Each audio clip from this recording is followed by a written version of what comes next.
দর্শক মণ্ডলীর কাছে আমাদের একটা দুঃখ সংবাদ শুনিয়ে আমরা আজকের অনুষ্ঠানটা শুরু করব। আজ কয়েকদিন যাবৎ আমাদের গ্রামের বেশ কয়েকজন মানুষ আমাদেরকে ছেড়ে চলে গেছেন, যারা প্রায় সকলেই যাত্রা জগতের সাথে একান্তভাবে জড়িয়েছিলেন। শুধু একান্তভাবে নয়, কি বলবো আপনাদের, তারা আপনাদের যেসব পালায় অভিনয় করে দেখিয়ে গিয়েছেন, আমরা তাদের কাছে নগণ্য ক্ষুদ্র, সেই সব মানুষরা আমাদের ছেড়ে চলে গেছে। তাদের তালিকাটা এখন অনেক লম্বা। প্রথমেই বলি, আমাদের বয়োজ্যেষ্ঠ কাকু শ্রী ভৈরব চট্টোপাধ্যায়, যিনি বহু ভালো ভালো যাত্রাপালায় অভিনয় করেছেন এবং মানুষের মন ভরিয়ে তুলেছেন। তারপর বলি, আরেক কীর্তিমান অভিনেতা, যার অভিনয় দেখে এই তল্লাটে বহু মানুষ জয় জয়কার করেছেন, তিনি আর কেউ নেন, তিনি আমাদের শ্রদ্ধেয় শ্রী শিশির চন্দ্র পাল, যার কাছে আমি শিক্ষা গ্রহণ করেছি অভিনয় জগতের। অনেক কলা কৌশল, ভিলেনের রোল করতেন উনি, দক্ষ ভিলেন ছিলেন, অনেক ঐতিহাসিক বইয়ে সুনিপুণ অভিনয় করে গেছেন। তার কাছে আমরা বহু কিছু শিখেছি। তিনি আমাদের ছেড়ে চলে গেছেন, তাই আমাদের মন ভারাক্রান্ত। তিনি স্বর্গে গেছেন। আমরা ঈশ্বরের কাছে প্রার্থনা করব, তিনি যেন আমাদের মধ্যে বিরাজমান হয়ে থাকেন, আমাদের আশীর্বাদ করেন। ওনার আশীর্বাদ মাথায় নিয়ে আমরা যেন আগামী দিনে এগিয়ে যেতে পারি এই সাংস্কৃতিক অনুষ্ঠান নিয়ে। তৃতীয় ব্যক্তি আমার পরম শ্রদ্ধেয় শ্রী রায়মন চন্দ্র পাল। উনিও অনেক যাত্রাপালায় অভিনয় করে মানুষের মন জয় করেছেন। চতুর্থ ব্যক্তি মানিক সরকার। আপনারা যারা বয়োজ্যেষ্ঠ আছেন এখানে, তারা হয়তো দেখবেন আমাদের ব্লক থেকে একটা অনুষ্ঠান করিয়েছিল। সেই ব্লকের অনুষ্ঠানে মানিক সরকার আর আমি স্বয়ং, তখন আমি খুব ছোট, দুইজনেই একটা কবি পালার আয়োজন করেছিল ওই সংস্থা। আমরা দুইজনে সেই কবি পালায় অভিনয় করে মানুষকে যতটুকু পেরেছিলাম দিয়েছিলাম। তিনিও আজ আমাদের কাছ থেকে দূরে চলে গেছেন। ঈশ্বরের কাছে একান্ত মনে কামনা করি তারা যেন উপর থেকে আমাদের আশীর্বাদ করেন সুস্থ মনে। আরেকজন হলো আমাদের এক ছোট, ও কিছু কিছু যাত্রাপালায় অভিনয় করেছে, সঞ্জয় মণ্ডল। এক মর্মান্তিক অ্যাক্সিডেন্টে জীবনাবসান ঘটেছে তার। ঈশ্বরের কাছে কাম্য, ঈশ্বর যেন তাকে ঠিকঠাকভাবে দেখে। চতুর্থ জন আমাদের মাঝবয়স্ক কাকু, যিনিও এক দুটো পালায় অভিনয় করেছেন, সন্ন্যাসী ঘোষ, সদ্য আমাদের ছেড়ে চলে গেছেন। তিনিও পরমাত্মার কাছে পরম শান্তিতে থাকুন এবং উপর থেকে আমাদের আশীর্বাদ করুন। আর শেষ একজন শ্রীমাত্র সোমা ডোম। আপনারা যে প্যান্ডেলের তলায় বসে আছেন, তার ছেলে সেই প্যান্ডেলের সর্বাধিক মালিকের একমাত্র বিশ্বস্ত ম্যানেজার। তার মা আমাদের ছেড়ে পরলোক গমন করেছেন। তাদের শান্তির কামনায়, তাদের আত্মার শান্তির কামনায় ঈশ্বরের কাছে আমরা 1 মিনিট নীরবতা পালন করব তাদের শ্রদ্ধা জানিয়ে। শুরু করছি।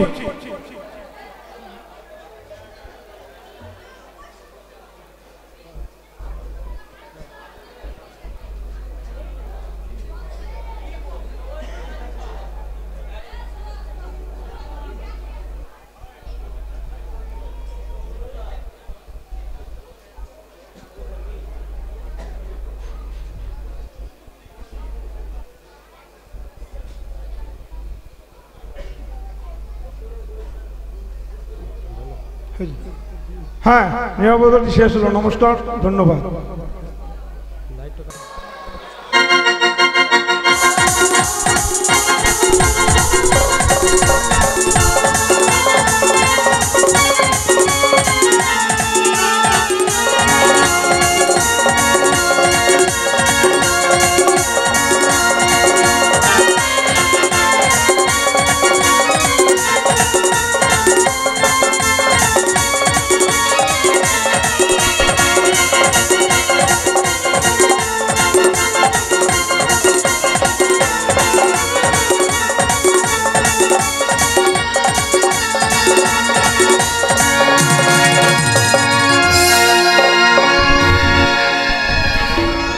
নমস্কার।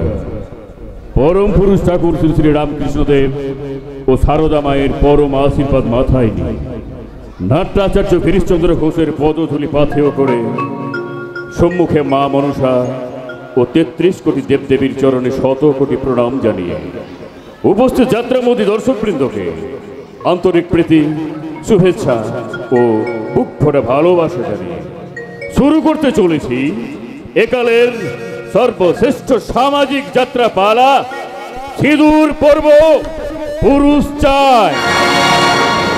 রচনা ডক্টর তাপস কুমার, নাট্য নির্দেশনায় তপন ঘোষ ও পার্থ মুখার্জি, সহ নির্দেশনায় শিশির পাল, পরিবেশনা আমরা কজন অপেরা, পরিচালনায় পার্থ মুখার্জি ও গোপীনাথ ঘোষ, ব্যবস্থাপনা পায়ে গড়া গ্রামবাসী বৃন্দ, দল ম্যানেজার ষষ্ঠী রায়, সাজসজ্জা মা চণ্ডী সাজঘর, মোরবাগ, পূর্ব বর্ধমান।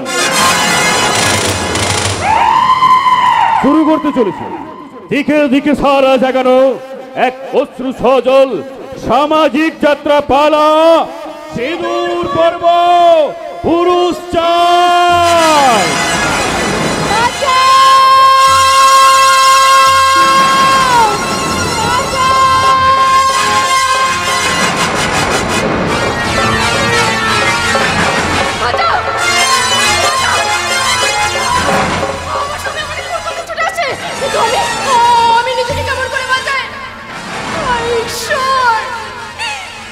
মানুষটাকে আমি বিশ্বাস করে ভালোবেসে ঘর বাঁধতে, আমি যে আমার মা বাবাকে পার করে লোকে ওরা হাত ধরে পালিয়ে এসেছিলাম।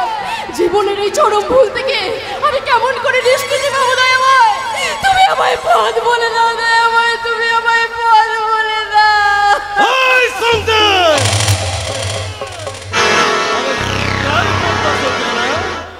চিৎকার করতাছো কেন? আরে তুমি হইলে গিয়ে এই স্বামীর শুভ কামে ব্যাঘাত ঘটাইয়া নরকবাসী হয় না, ডর নাই তোমাকে। তোমার এটা শুভ কাজ, তোমার মধ্যে কি মনুষ্যত্ব বলে কিছু নাই? আছে তো, আমাদের মধ্যে অনেকখানি মনুষ্যত্ব আছে। আমি বললাম পশুত্ব কিছু কম না।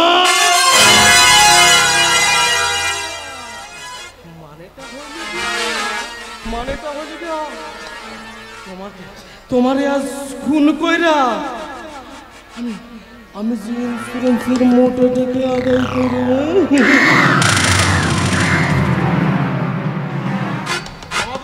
আমাকে শেষ কথাটা ভালো করে শুনে রাখো। তোমাকে আগে আমি একটা মাইয়ারে বিয়া কইরা খুন করছি। ওই যে লাইফ ইন্স্যুরেন্সের মোটা টাকা পাওয়ার লোকে। ও, সেই জন্যই বুঝি আমাদের বিয়ের সঙ্গে সঙ্গে আমার নামে মোটা টাকা লাইফ ইন্স্যুরেন্স করেছিল, তাই না? শুধু তাই না, ওই ইন্স্যুরেন্সের নমিনি জায়গায় আমি তোমাকে স্বামী অর্থাৎ এই বিষধর বিশ্বাসের নামটা লেখা রাখছি।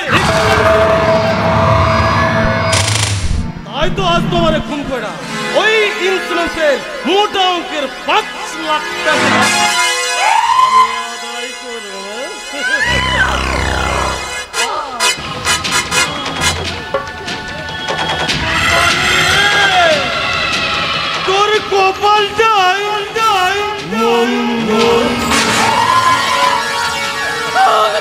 বিশ্বাস করো, তুমি তুমি এই কাজ করো না।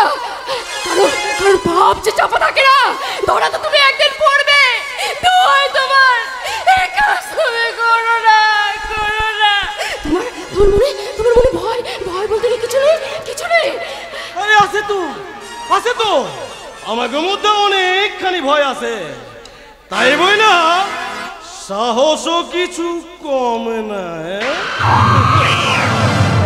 তাই তো তুমি যখন একবার ওই বিষধর বিশ্বাসের বিষ নজরে পড়াছ, তখন তোমাকেও আর রেহাই নাই।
মার্ডার কেসে সাজাইতে হইব।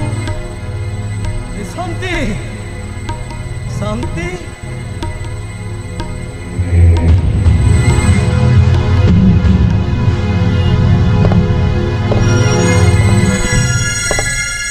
কেমনে সাজাই?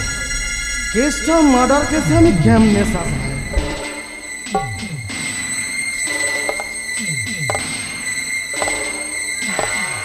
পাইছি পাইছি পাইছি।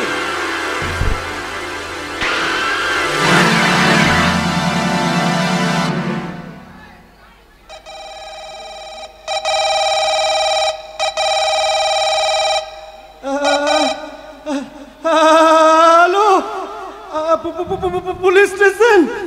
আগে আগে আমি শান্তি ভিলা থেকে বিষধর বিশ্বাস কইছি স্যার। বিষধর বিশ্বাস শান্তি ভিলা থেকে। স্যার স্যার আমাকে বড্ড বড় সর্বনাশ হয়ে গেছে স্যার, আমাকে বড্ড বড় সর্বনাশ হয়ে গেছে। একদল ডাকাতি করতে আইসা আমাকে বাসায় সোনা দানা টাকা পয়সা কিছু না পাইয়া আমার নতুন বিয়ে করা বউটারে খুন করে গেছে স্যার।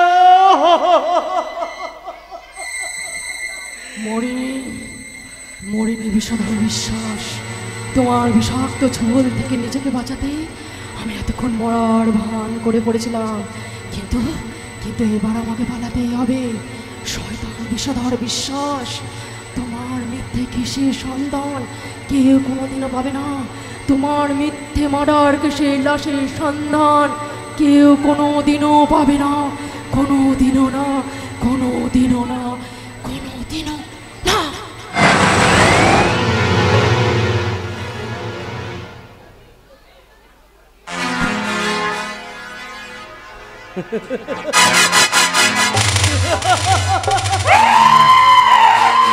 গোপাল রে, তোর কপালটাই আরে মন্দ নয়, মন্দ নয়। আরে মন্দ হইলে কি এত সহজে ওই 5 লাখ টাকা 5 লাখ টাকা পাওনে নাটকটা আমি সাজাইতে পারতাম না। এইবার শুধু ওই পুলিশ আসার অপেক্ষায়, ওই পুলিশের সামনে আমি এমন এমন অ্যাক্টিং করুম ওই পাবলিকের চোখ দিয়েও পর্যন্ত টস টস টস টস কইরা জল গড়াইয়া পড়বো।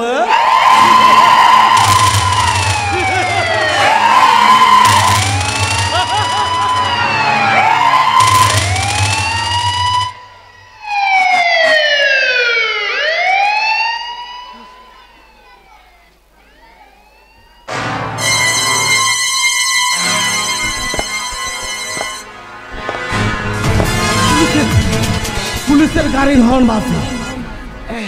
এবার মনে হয় আমাকে মনে হয় পুলিশের আশাই পড়বে।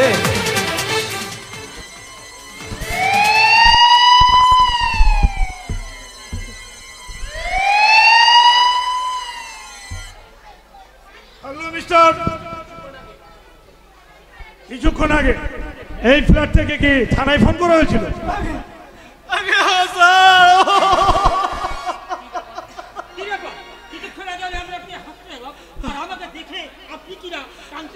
পাগল হয়ে গেছি স্যার, পাগল হয়ে গেছি। স্ত্রীর বিয়োগে শোকে আমি পাগল হয়ে গেছি। কখন যে হাসতাছি আরে কখন যে কান্তাছি আমাকে কিছু মাথা ঠিক নাই।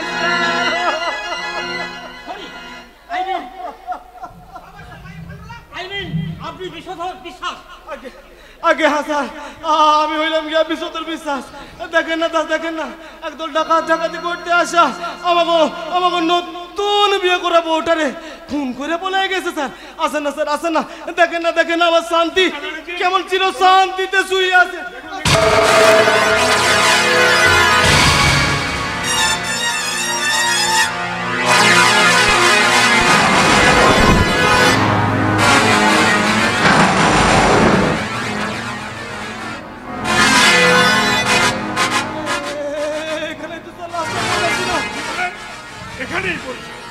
এখানেই যদি পড়েছিল তাহলে লাশটা গেল কোথায়?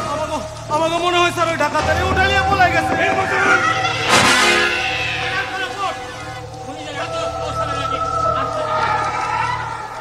গোপাল রে, তোর কপালটাই মন্দ, জোরের ওপর বাপরি হয়ে গেল নাকি রে?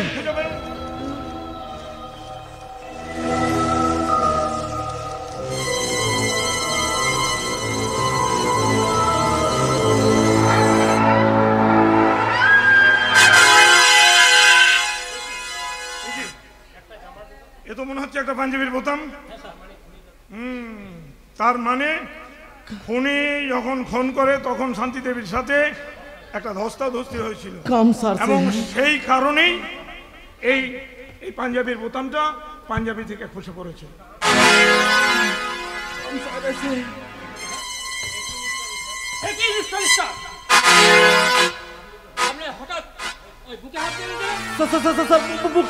বুকটা মধ্যে অনেক যন্ত্রণা হয়েছে স্যার, বুকটা দরপ করতেছে স্যার।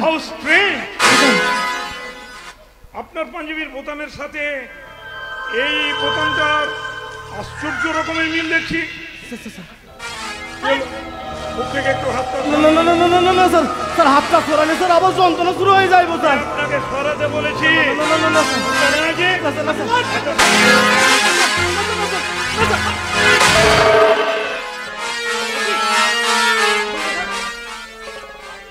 কি ব্যাপার মিস্টার বিশ্বাস, আপনার পাঞ্জাবির এখানের বোতামটা কোথায়? ওটা তো অনেকদিন আগে সিরা পড়ে গেছে স্যার, অনেকদিন আগে সিরা পড়ে গেছে। আপনি মিথ্যে কথা বলছেন। ওটা ছিঁড়ে পড়েনি, ওটা আজকেই ছিঁড়ে পড়েছে এবং আমার দৃঢ় বিশ্বাস এই সেই ছিঁড়ে পড়া বোতাম। না স্যার, না স্যার, শান্তি দেবীকে উনি খুন করেছেন। বিশ্বাস করুন, আমি খুন করিনি স্যার, আমি খুন করিনি স্যার। খুন নয়, খুন করার পর লাশটাকেও গায়েব করেছে। মিথ্যে কথা, আপনারা বিশ্বাস করুন স্যার, আমি লাশটাও গায়েব করি নাই স্যার, খুনও করি নাই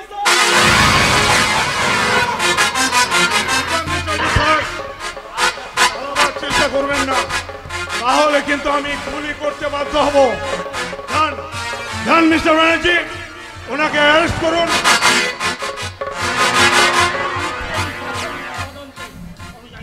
আমি ওর আপনাকে arrest করলাম। গোপাল রে, তোর কপালটাই মন্দ।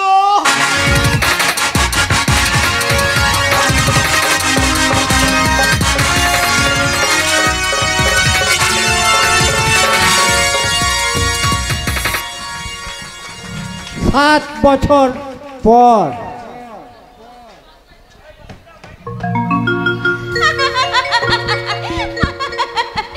এবারেও কিন্তু তুমি হেরে গেলে নিশিত। আমি তো হারতেই চাই ডালি, আমি তো হারতেই চাই। বারে বারে আমাকে হারিয়ে তুমি এই খেলায় ম্যাচ হয়ে আমার হৃদয়টাকে জিতে নাও। তারপর আমার ভালোবাসা দিয়ে তোমার এই শূন্য স্মৃতিটাকে রাঙিয়ে তোমাকে আমি আমার আমরণ জীবন সঙ্গিনী রূপে বরণ করে নিতে চাই।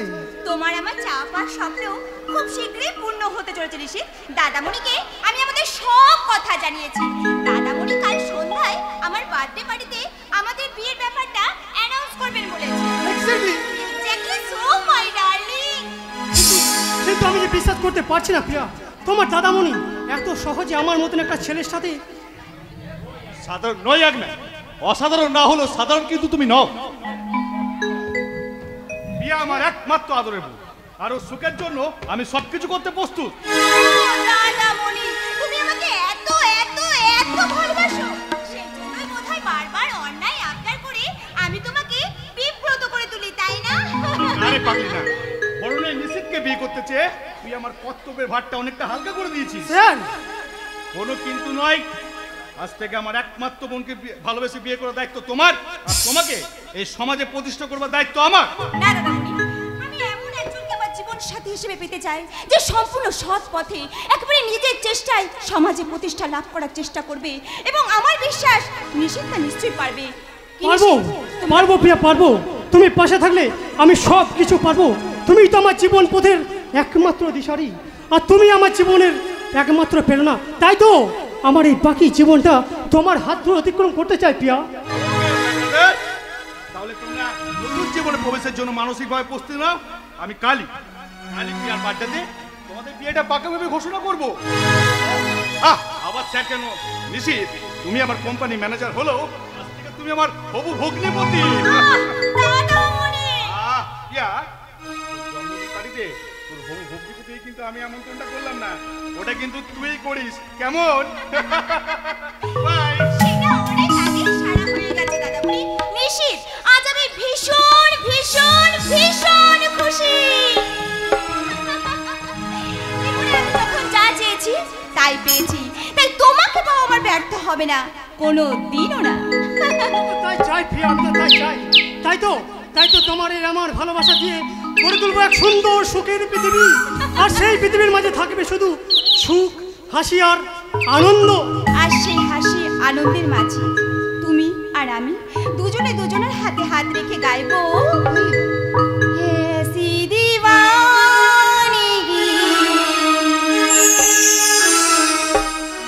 देखी नहीं कहीं मैंने,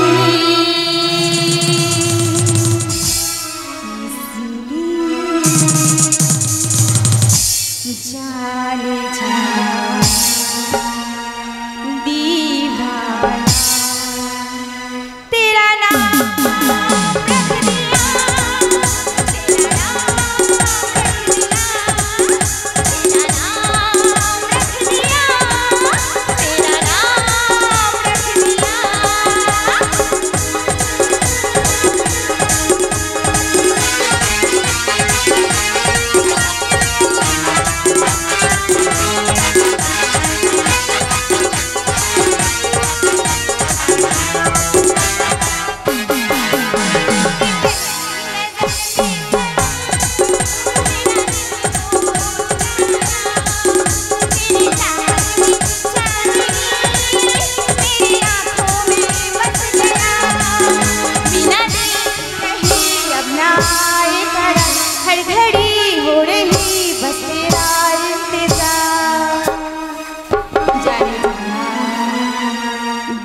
লাইফ স্টাইলটা চেঞ্জ করতে চাই, কিন্তু আমি কি পাবো? ধর্মপুত্র যুধিষ্ঠির সাজে কোটিপতির একমাত্র বোনকে বিয়ে করে আমি আমার লাইফ স্টাইলটা বরবাদ করে দেবো। এবার আমি পাশা খেলবো।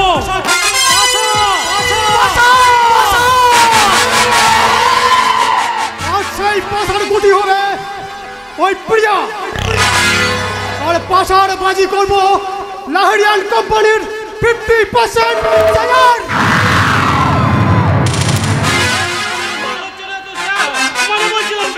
কিছু হয়ে গেলে মালটা যদি হরকে যায়।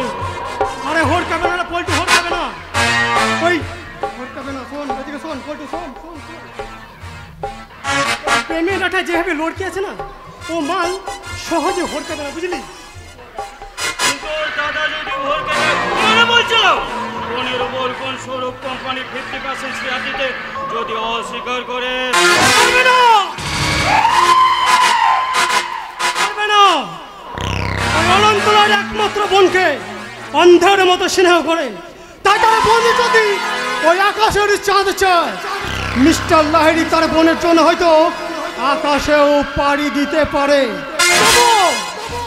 তবুও তার বোনের মনে এতটুকু আঘাত লাগতে দেবে না। আপনি তাহলে বেশ ভালো জায়গায় টোপটা ফেলেছেন স্যার। রাজকন্যার সাথে রাজত্ব ফিরে পাবে, আর ম্যানেজার থেকে একেবারে হয়ে যাবেন আধা মালিক। শুধু আধা মালিক নয় পল্টু, শুধু আধা মালিক নয়, আর কয়েক মাসের মধ্যে এই আধা মালিক থেকে পুরো মালিক হয়ে আমি আমার লাইফ স্টাইলটাকে চেঞ্জ করে দেবো।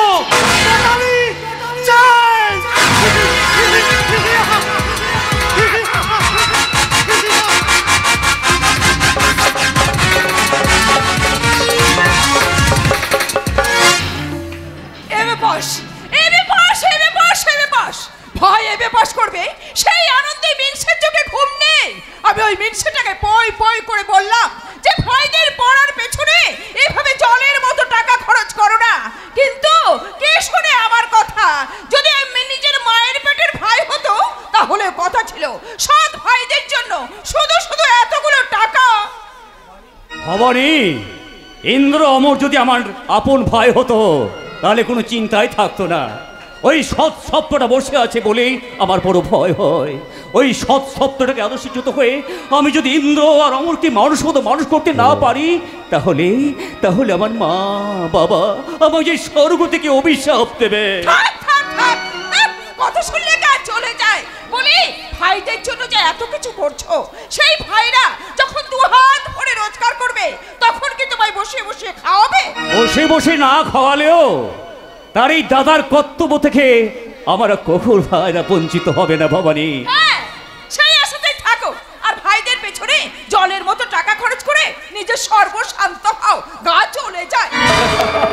সর্বশান্ত হতো সামান্য ব্যাপার। আমি আমি ভাইদের জন্য সবকিছু করতে পারি। আমি রাস্তায় রাস্তায় দরকার হলে মুঠ বইব। তাহলে আমারও শেষ কথা তুমি শুনে রাখো, তোমার ওই ভাই না কোনোদিনও এমএ পাস করতে পারবে না। এটা হচ্ছে আমার অভিশাপ।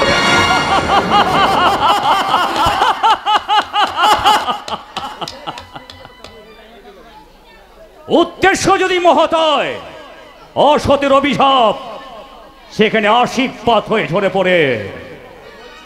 আমি বলছি আমার ইন্দ্র এমএ পাস করবে। আজই তো রেজাল্ট বেরোনোর কথা, আর কিছুক্ষণের মধ্যে হয়তো আমার ইন্দ্র।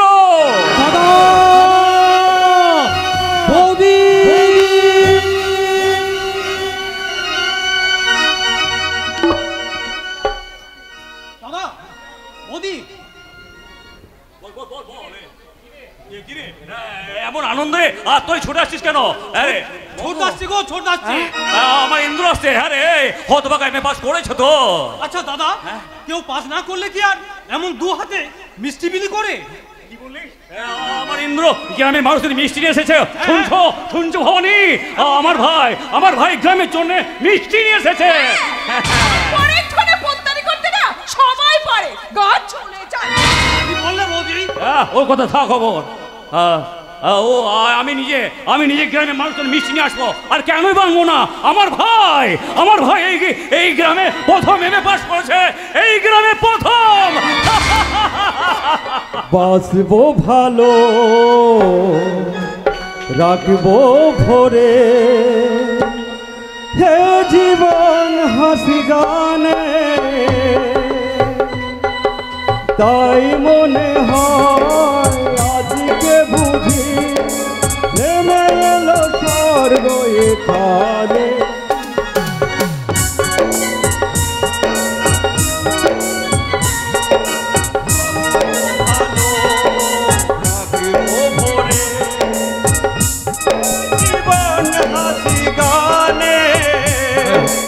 তাই মনে হয় আজকে বুঝি নেমে এলো স্বর্গ এখানে।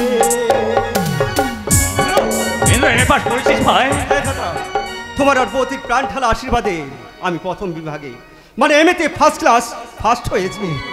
শুনছো ভবানী, শুনছো? আমার এই ভাই এই গ্রামে প্রথম এমএ পাস করেছে।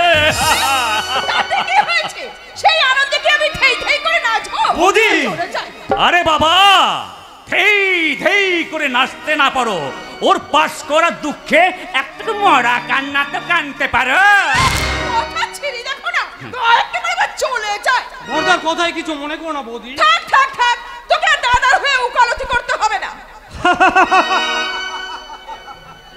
বৌদির অভিমানের কারণটা আমি বুঝেছি। পাস করে এসে সর্বপ্রথম আমি বৌদির পাঁচই আশীর্বাদ তিনি বলে বৌদির আমার উপর এত অভিমান। আবার তুমি আশীর্বাদ করো বৌদি, জীবনের প্রত্যেকটা পরীক্ষায় আমি যেন এমনি ভাবে উত্তীর্ণ হতে পারি। এত আদিক্ষেতা না দেখালেও চলবে। আদিক্ষেতা নয় বৌদি, আদিক্ষেতা নয়। বাবা মাকে যে কবে হারিয়েছি তা আমাদের ঠিক মনে নেই, কিন্তু দাদার অপার স্নেহ আর তোমার অপরিসীম মমতায় আমাদের মা বাবার অভাব কোনোদিন বুঝতে দেয়নি বৌদি। তাই তো নির্দ্বিধায় আমি তোমাদের দুজনকে আমাদের মনের মন্দিরে মানে মা বাবার আসনে বসিয়ে আমি সানন্দে বলতে পারি,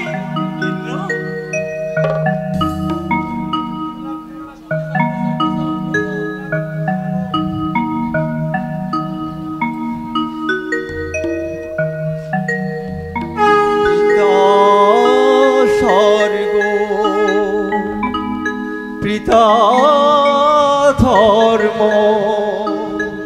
পিতা জগতের গুরু, তার আশিস নিয়ে পথ চলা হলো শুরু, পথ চলা হলো শুরু। পিতা স্বর্গ, পিতা ধর্ম, পিতা জগতের গুরু, তার আশিস নিয়ে পথ চলা হলো শুরু, পথ চলা হলো শুরু। পিতা স্বর্গ। বধি, আমরা ভাগ্যবান ভবানী, আমরা ভাগ্যবান। তাই তো ভাগ্যবান। তোমায় ছেড়ে কোথায় যাব তুমি বলো মা, এমন স্নেহ কোথায় পাবো তুমি বলো মা। স্নেহের ছায়ায় ভালোবাসায় ঢেকে রাখেছে,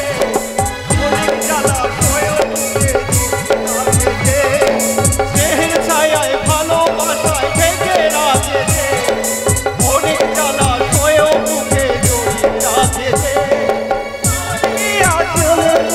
লুকিয়ে রেখে জীবন আমার কাটিয়ে দেব তোমায় দেখে। মা, ও মা, মা। আমারি মা, মা ও মা, মা আমারি মা।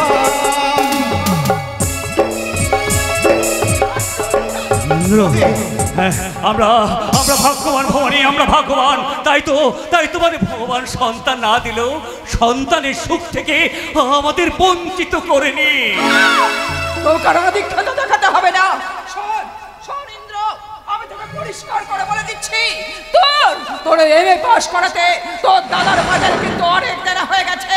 তাই এবার লেখা পড়ার বিলাসিতা বাদ দিয়ে তোর দাদার দেনা শোধ করার চেষ্টা করতে হবে। থামবে? আমি থামবো না। শোন, তোকে উচ্চ শিক্ষিত করার জন্য আমরা কিন্তু ভিক্ষার চুলি কাঁধে নিতে রাজি নই। কিন্তু আমি রাজি। একটা কথা কান খুলে শুনে রেখো ভবানী, ইন্দ্রের সাথে তোমাকে রক্তের সম্পর্ক নেই বলে তুমি এমন নিষ্ঠুর কথাগুলো বলতে পারবে, কিন্তু একই পিতার রক্ত বইছে আমাদের শরীরে। তাই বলছি ইন্দ্র আর অমরকে মানুষ করতে আমি সব কিছু করতে পারি। তোমার মতো কুবুদ্ধি সম্পন্ন স্ত্রী বিষমন্ত্র কানে নিয়ে আমি আমার ভাইদের ভবিষ্যৎ নষ্ট কিছুতেই করতে পারবো না। তাহলে তুমি আমার শেষ কথা শুনে রাখো। তুমি যদি ইন্দ্রের পড়ার পেছনে অনেকটা বাজে পয়সা খরচ করো, তাহলে কিন্তু আমি এই বাড়ি ছেড়ে চলে যাব।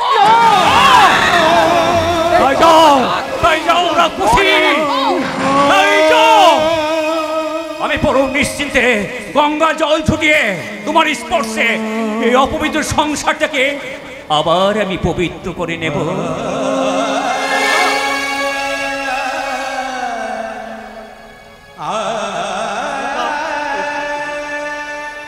এবার কি হবে বলবা?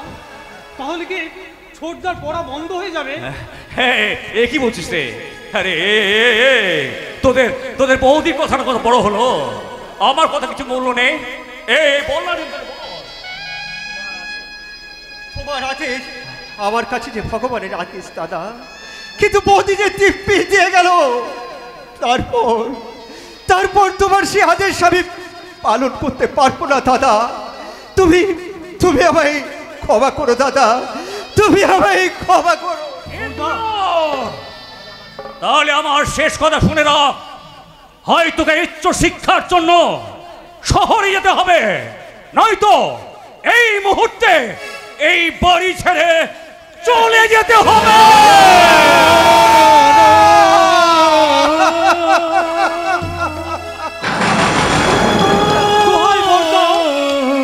তোমার কথা তুমি ফিরিয়ে নাও। সবাই যদি তোমরা নিজেদের জেদ বজায় রাখতে চাও, তাহলে এই সংসারটা ভেঙে খান হয়ে যাবে বড়দা, খান হয়ে যাবে। তোমার পায়ে পড়ি বড়দা, তুমি তোমার কথা ফিরিয়ে নাও। অসম্ভব। এই সতীনাথ রায় কখনো একটা কথা দুবার বলে না। এবার ওকেই ঠিক করতে হবে ও কোন পথে হাঁটবে। তুই কথা বলছিস না কেন? দোহাই ছোটদা, বড়দার কথা শুনে তুই কালই শহরে পড়তে যা। তুই ঠিক বলেছিস শ্যামল, তুই ঠিক বলেছিস।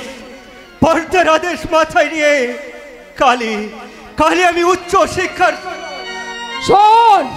শোন ইন্দ্র, তোর পড়ার পেছনে যদি আর একটা টাকাও বাজে খরচ হয়, তাহলে তোরা কিন্তু আমার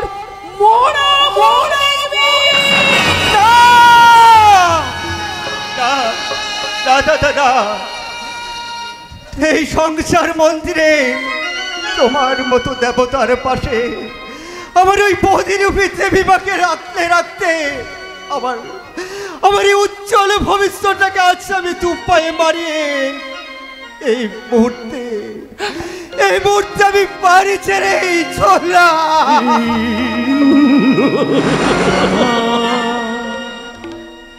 জন্ম যদি দিলে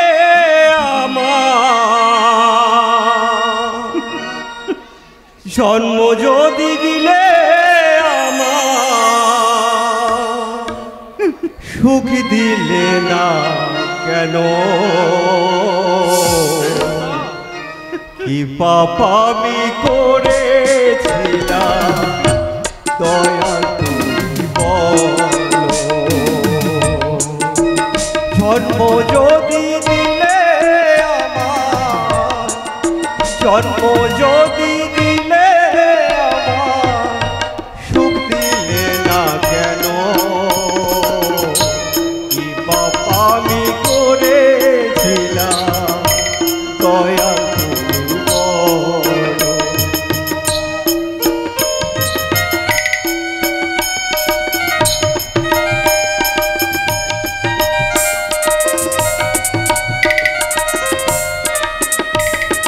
পিতা দিলে মাতা দিলে, দিলে ঠিকানা, সব কিছু দিলে দয়াল, সুখী দিলে না। দেবে যদি দাও গো দয়াল, দেবে যদি দাও গো দয়াল, একটু আলো। কি পাপ আমি করেছিলাম দয়াল আমি করেছিলাম। দয়াল, দয়াল তুমি বলো, বলো দয়াল, বলো।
মহাদেব সুদূর উড়িষ্যা হতে রান্না করিবাকু তরে এই বঙ্গল মুলুকে আউছি। মোর ছোট বাবু গল্প লিখুচন্তি, মই মই গিয়া ছোট বাবুরে কহচন্তি। ও ছোট বাবু, অপরঙ্ক গল্প ভিতর তুই আর মত টগরের ভালোবাসার কাহিনীটা ভালো করে লিখে দেবে। দেখিব অপরঙ্ক গল্প একেবারে সুপার সুপার হিট হয়ে যাব। কিন্তু কিন্তু তোমাদের প্রেমের কাহিনীটা আমি না জানলে কেমন করে লিখবো বলো মহাদেব? ওটিতেই তো বড় মুশকিল হয়েছে ছোট বাবু। অপরঙ্ক ভিতর প্রেম আছে কিন্তু কথা কিছু না। সে কি তোমাদের মধ্যে প্রেম আছে অথচ কোনো কথা হয় না? না না না না, হয় হয় হয়, মানে ওই ইশারায় হয়। ইশারায়? হ্যাঁ, টগর মরক্ক দেখি দেখি মুচুকি হাসি হাসি বাঁকা ভুরু নাচাইয়া ইশারায় কত কথা কয়।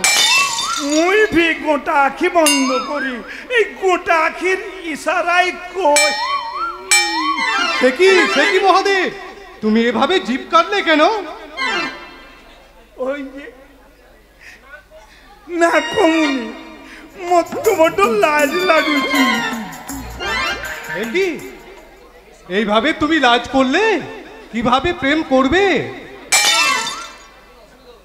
হ্যাঁ হ্যাঁ ছোট বাবু, মানে মানে হয় হয়, মোর মোর টগর মূর্তি এত ভালোবাসি কি কি কমু জানেন ছোট বাবু।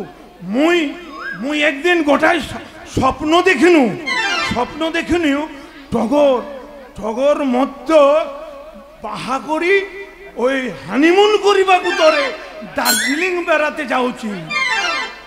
সে তাই নাকি? হ্যাঁ ছোট বাবু, আর সেটি পাহাড়ের উপরে আমি দেখিতে না কিনু টগর টগর আর মুই হাত ধরাধরি করে দৌড়াচ্ছি এমন সময় মোর টগর পা পিছল করে পড়ে গেল।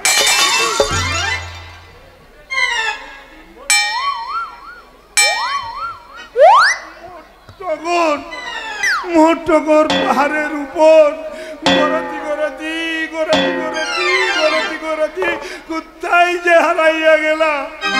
আর মুই মুই পাগলের মধ্যে চিৎকার করি বাড়ি ডাকিল টগর টগর। তারপর কি হলো? এমন সময় দেখেনু ওই পাহাড়ের মাঝরে মেঘদের ভেতরে টগর আমায় ডাকুচি ডাকুচি।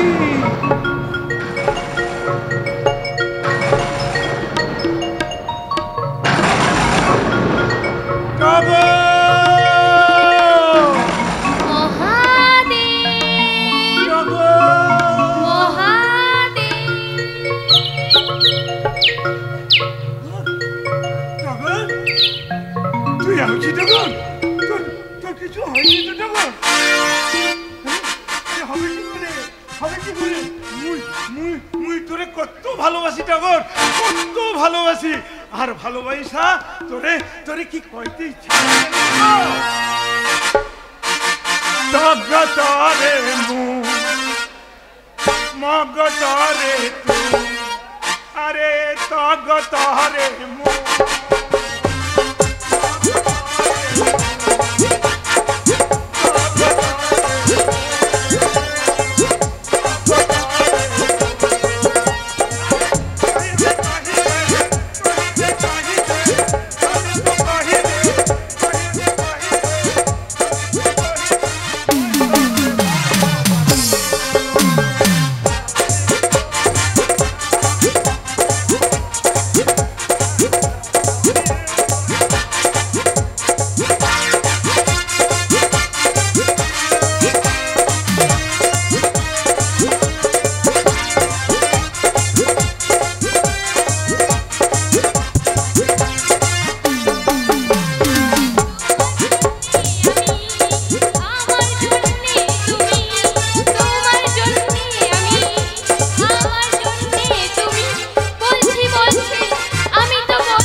কথায় কথায় তুমি যেভাবে লজ্জা পাও মহাদেব, তাতে তো আমার মনে হয় মেয়ে হয়ে জন্ম নেওয়াটাই তোমার উচিত ছিল। মাইয়া হতে জন্ম নিতে মধ্যে কই আপত্তি নাই গিন্নি মা। ওই গোটে জায়গাতে একটু ডর লাগে। কিসের ভয় মহাদেব? ওই যে প্রসব যন্ত্রণা।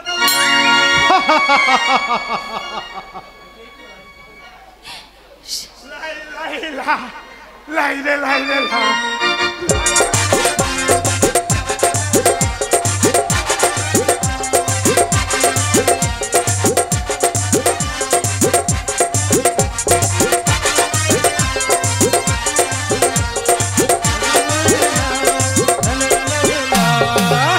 ওইখানেই তো নারী জীবনের সার্থকতা মহাদেব। জন্মের মুহূর্তে সন্তানের কান্নার শব্দটাই যে ওই দুঃসহ যন্ত্রণাটাকে ভুলিয়ে দেয়।